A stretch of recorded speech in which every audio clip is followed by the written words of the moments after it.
Olá, dou-te as boas-vindas a mais um episódio e hoje vamos falar de impostos. Eu sei que não é um tema incrível, eu sei que é um tema que não agrada à esmagadora maioria das pessoas, mas quando falamos de finanças, quando falamos de dinheiro, quando falamos de investimentos, é inevitável, lamento, falarmos de impostos, ok? Mas boas notícias, vamos falar de uma forma de pagar menos impostos, o que, pelo menos à partida, já é melhor do que falarmos de pagar só impostos ou pagar mais impostos porque é inevitável, ok? E eu muitas vezes conheço pessoas que se debatem com esta questão que é não começam a poupar dinheiro porque depois pagam impostos, não investem dinheiro porque pagam impostos, às vezes nem querem ser aumentadas, não querem aumentar os seus rendimentos porque pagam impostos. E eu vou aproveitar, não é o tema de hoje, mas vou aproveitar só para desmistificar isto. Enquanto os impostos não forem superiores a 100%, ok? E vou arriscar dizer que nunca vai ser, é sempre vantajoso, ok? É sempre vantajoso ganharmos mais dinheiro, porque vamos ficar com mais dinheiro no bolso. Mesmo que tenhamos que entregar no limite de 50%, e às vezes pode acontecer na parte do trabalho, entre IRS e Segurança Social, facilmente ou com alguma regularidade, temos casos de pessoas que entregam, com as devidas aspas, 50% de impostos. Tudo bem, mas temos mais 50% do nosso bolso. E por isso, que esta questão dos impostos, fique bem claro, é a minha opinião, vale o que vale, ok? Que nunca seja impeditivo. Nunca seja impeditivo de ganhar mais dinheiro, nunca seja impeditivo de rentabilizar o nosso dinheiro, seja lá o que for, ok? Mas voltando aqui à nossa conversa de hoje. O tema que eu tenho aqui para trazer é então uma lei que saiu em junho de 2024, por isso há alguns meses, mas que eu acho que muitas pessoas esqueceram dela e muitas pessoas não se aperceberam, nem sequer souberam que ela existiu. Eu estou a falar da Lei 31/2024 de, deixem-me só confirmar aqui as minhas notas, 28 de junho, ok? E por isso, 28 de junho de 2024, saiu uma lei que reduziu os impostos a pagar sobre as nossas mais-valias. O que é que são mais-valias? São então o dinheiro que nós ganhamos na compra e venda dos nossos investimentos. Eu, quando vendo um determinado investimento, uma ação, um ETF, um fundo, eu vendo a um preço, comprei a outro antecipadamente e por isso eu tenho o meu ganho. Se eu comprei algo a 100, vendi a 150, eu tenho um ganho ou uma mais-valia de 50. Se eu tiver perdido dinheiro, chama-se uma menos-valia. Até sair esta lei de junho do ano passado, o que acontecia é que eu iria pagar, na maioria dos casos, havia algumas exceções que já vou dizer a seguir, na maioria dos casos eu iria pagar 28% de IRS sobre a minha mais-valia. Ou seja, se eu vendesse o tal ETF e ganhasse 50 euros com ele, 28% desses 50 euros seriam entregues ao Estado. Exceções para isto. Planos de poupança reforma, que tem uma legislação diferente e que, de acordo com o prazo e as condições de levantamento, eu posso pagar até 8% de impostos, ok? No melhor cenário possível. Os seguros de investimento, os seguros os chamados Unit Linked, os seguros de capitalização, desculpa, que no melhor cenário posso pagar até 11,2%. O caso do imobiliário, que no caso de uma venda de um imóvel, tem o que se chama o englobamento obrigatório e, por isso, eu vou englobar a minha mais-valia do imobiliário, ou uma parte dela, 50% da mais-valia, deduzindo alguns custos, eu vou englobar nos meus rendimentos totais e vou ser tributado de acordo com os escalões de IRS, e por isso havia algumas exceções, mas para tudo o que é ações, ETFs, fundos, essas coisas todas, pagávamos 28% sobre as nossas mais-valias, ok? Ou sobre os dividendos. A lógica é a mesma.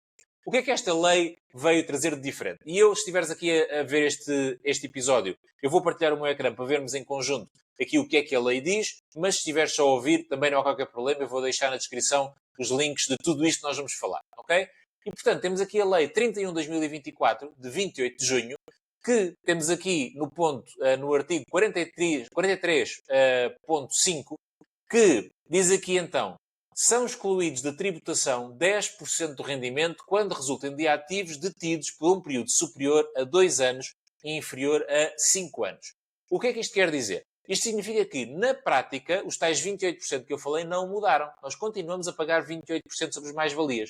Qual é a diferença agora? A diferença é que nós só vamos pagar estes 28%, neste primeiro exemplo, se nós tivermos um investimento e mantivermos entre 2 a 5 anos, esses 28% vão incidir apenas sobre 90% da mais-valia, ok? Os 10% ficam isentos. Se tivermos o nosso investimento entre 5 a 8 anos, 20% são isentos. Se tivermos o investimento por mais do que 8 anos, 30% são isentos e pagaremos os 28% sobre os outros 70%, ok? Depois a seguir já vou ajudar nas contas e perceber na prática o que é que isto resulta em termos de redução de imposto, para termos uma noção, mas é importante termos esta ideia.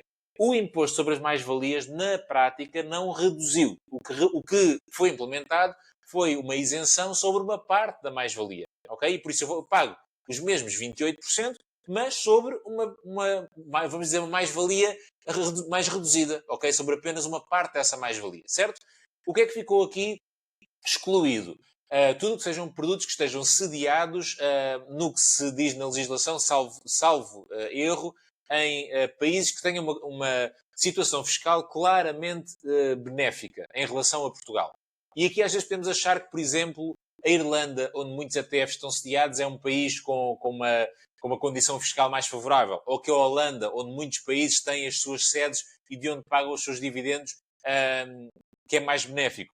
Isso não é o que é considerado, ok? Existe uma portaria que é constantemente atualizada e onde estão os países que estão então considerados como fiscalmente mais benéficos e por isso excluídos desta questão. E vou arriscar a dizer que 99% de nós não tem que se preocupar, ok? As nossas ações americanas não estão incluídas aqui, os nossos fundos sediados na Irlanda, no Luxemburgo, não estão incluídos, as nossas ações ou fundos sediados nos países europeus, por muito mais benéficos fiscalmente que sejam em relação a Portugal, não estão incluídos, porque estes países desta portaria são aqueles países, aquelas ilhas no Pacífico, aquelas ilhas na América Central, que não estão, na maioria dos casos, não estão lá os produtos que nós estamos a transacionar, ok? Ainda assim, obviamente, esta informação que eu estou a dar é genérica e por isso confirma sempre se, por algum motivo, o produto que tu tens ou que estás a transacionar eventualmente está num destes países. E aí estará excluído e pagarás os mesmos 28%, como sempre. Como eu disse, na maioria dos casos, daquilo que eu vi, que eu investiguei, dos casos que eu conheço, esmagadora maioria estará incluído nesta nova regra e por isso com uma tributação inferior, ok? Aqui estamos a falar apenas de mais-valias, compra e venda, não dividendos. Os dividendos continuam a pagar os mesmos 28%, isso não mudou. Como é que se calcula este prazo? Este prazo dos 2 a 5 anos, 5 a 8 ou mais do que 8? Tens que ter a noção de, quando compras uma ação, um ETF, um fundo, é completamente indiferente, tu compraste aquilo numa determinada data, certo? Compraste, por exemplo, vamos dizer, na data ali da nossa publicação, da nossa lei, 28 de junho, compraste ações ou compraste um ETF do S&P 500, um VOA, por exemplo, uma coisa qualquer. Compraste o ETF do S&P 500 naquela data. E é a partir daí que vai contar. Porquê? Porque quando tu fores vender o ETF que tu tens, se fores, entretanto, comprando mais unidades, existe sempre um método que se chama FIFO, First In, First Out. Ou seja, tu quando fores vender, quando carregas lá no botãozinho na XTB, na de Giro, na tua corretora, o botãozinho que diz vender e fores vender as tuas unidades, se venderes tudo, vendes tudo, ok? Mas se venderes parcialmente, tu vais vender primeiro as unidades que compraste em primeiro lugar. Ou seja, imagina que no dia 28 de junho fizeste a tua primeira compra. Compraste, por uma questão de simplificação, uma unidade, um ETF do S&P 500. A 28 de agosto compraste outra unidade do S&P 500. E agora, em fevereiro de 2025, vais vender uma dessas unidades, porque entretanto cresceu, tens uma mais-valia, vais vender. Se venderes uma, o que vai acontecer é que vais vender a primeira, vais vender a de 28 de junho e ficas com a de 28 de agosto, ok? Apesar de a corretora, por uma questão de simplificação, de mostrar a carteira e mostrar, ok, tens duas unidades do S&P 500, por exemplo, nesse tempo estamos a dar duas unidades deste ETF, na prática são transações separadas. Tu tens dois movimentos de compra que construíram o teu portfólio atual. Quer dizer, quando fores vender, vais vender a primeira que compraste e ficas com a outra, ok? E é aí que é calculado então este prazo. E por isso, quando eu vendo, a corretora tem esta informação e dizer, ok, estamos a vender hoje o que compramos quando? Compramos há mais do que 2 anos, compramos há mais do que 5, há mais do que 8, e é dessa forma e dessa maneira que então é calculado o prazo do nosso investimento e, consequentemente, qual será a isenção a que nós temos direito. Ok? A lógica é esta. Funciona sempre numa perspectiva de quando é que eu comprei, quando é que eu vendi, tenho a minha mais-valia, qual é que foi o prazo que correu entre os dois movimentos de compra e de venda e, com isso, calculo a minha isenção.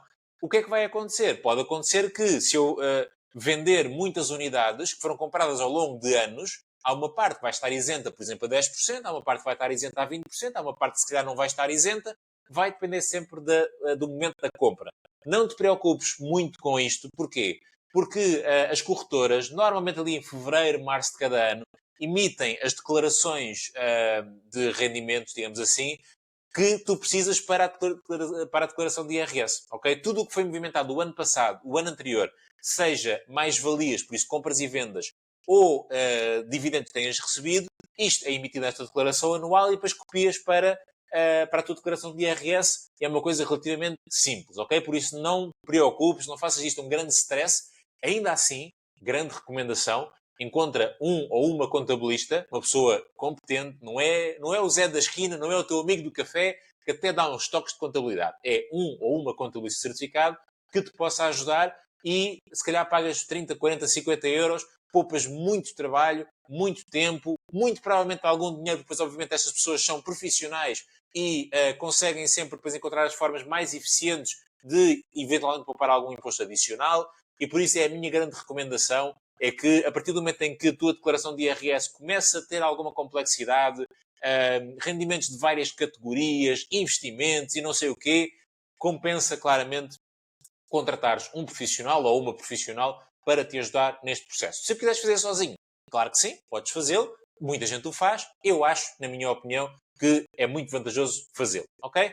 E por isso, nós então percebemos que esta questão da isenção funciona desta forma. Então, mas na prática, o que é que isto quer dizer?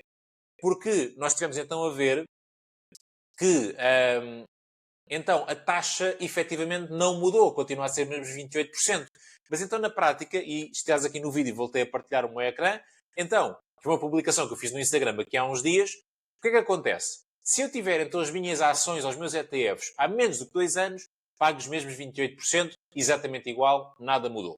Se eu tiver então entre 2 e 5 anos, como estou a excluir 10% da minha mais-valia, é como se eu estivesse a pagar não 28%, mas 25,2% sobre a totalidade da mais-valia, ok? Se eu isentar 10%, ou seja, 10% não paga nada, 90% paga 28%, a conta é como se eu estivesse a pagar 25,2% sobre tudo, ok? Se eu tiver entre 5 a 8 anos, corresponde a uma taxa de 22,4%. Se eu tiver há mais do que 8 anos, corresponde a uma taxa de 19,6%, ok? E por isso, neste exemplo dos 8 anos, é uma diferença considerável. De pagar 28% ou pagar 19,6% é uma diferença considerável, ok? Isto para dizer o quê? Para dizer que a questão do investimento a longo prazo, e já me ouviste seguramente aqui falar várias vezes sobre isso, na minha opinião, faz sempre sentido, é o que aumenta as nossas probabilidades das coisas correrem bem, ganharmos dinheiro com os nossos investimentos. Isto está mais do que estudado, está mais do que comentado, as estatísticas estão todas a nosso favor. O investimento a longo prazo sempre fez muito sentido na perspectiva de maximizar as hipóteses de eu ganhar dinheiro com os meus investimentos. Boa.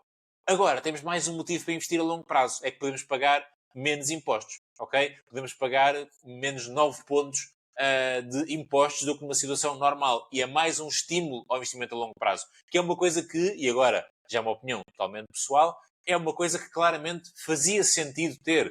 Não me fazia sentido, na minha opinião, que apenas alguns produtos, casos PPRs, seguros de capitalização, tivesse esse benefício. Sempre me fez sentido que qualquer investimento a longo prazo tivesse algum tipo de benefício fiscal. Para quê? Para estimular as pessoas a fazê-lo. Porque o caso do PPR, por exemplo, porque é que ele tem um benefício fiscal? Para não só a questão do pagar menos IRS, mas também a questão do benefício anual dos 20% sobre os nossos reforços, ok? Porquê que isto existe? Existe para estimular que as pessoas façam este produto, que façam esta poupança. Porquê? Porque se as pessoas o tiverem, vão, vamos dizer, sobrecarregar menos a segurança social lá mais à frente, vão estar menos dependentes dela. E por isso o Estado incentiva as pessoas a ter este tipo de plano para a reforma, no caso do PPR, porque sabe que isso vai beneficiar o Estado e as instituições públicas, mas também a pessoa, ok? E por isso sempre me fez sentido que isto fosse transversal a todos os produtos, porque por algum motivo eu posso não querer um PPR, mas não devo ser prejudicado por isso. É verdade que hoje em dia, já com esta nova regra, ainda assim continua a haver uma diferença considerável. Um PPR com mais do que 8 anos, e se eu levantar nas condições previstas, eu pago 8% de impostos. 8% para 19,6% é uma diferença muito grande, ok? Mas estamos no caminho certo, na minha opinião. E isto não é um comentário político, nada disso, mas é um comentário económico, conceptual, social, o que tu quiseres dizer. Não é dizer que este governo fez bem ou que o outro fez mal. É uma questão de justiça, é uma questão social e de evolução na minha perspectiva e de estimular as pessoas na sua poupança e no seu investimento. É realmente beneficiar as pessoas que têm este planeamento de longo prazo, que aplicam o seu dinheiro e que têm aqui alguma contrapartida positiva por isso. Se eu acho que os 19,6 são justos, Não, quando comparando, lá está, com os 8 do PPR ou com os 11.2 do seguro de capitalização, 19.6 continua a parecer demasiado. E não me faz muito sentido. Porquê? Ok? Mas é um passo na direção certa. Estamos melhor a pagar 19 do que a pagar 28. E por isso, o investimento a longo prazo já fazia muito sentido por vários motivos e agora temos mais um, pagar menos impostos. E eu decidi trazer aqui este tema porque eu acho que esta lei passou ao lado de muitas pessoas que não faziam ideia, ok? E estamos aqui uma poupança fiscal considerável e daí eu ter decidido trazer esta conversa aqui para o meu canal. Espero que tenhas gostado, espero que tenha feito sentido para ti. No link da descrição vais encontrar o decreto-lei e também esta publicação, resumo, que está no meu Instagram, com estas novas contas. Espero que tenha sido útil. Se tiveres alguma questão, obviamente comenta e eu tenho todo o gosto em te ajudar. Não te esqueças de deixar o teu like, seguir o canal onde estiveres a ver ou a ouvir esta conversa. Se houver algum tópico que gostasses que eu trouxesse no futuro aqui às nossas conversas, basta enviar-me uma mensagem e eu tenho todo o gosto em ir ao encontro das tuas expectativas. Muito obrigado e até à próxima.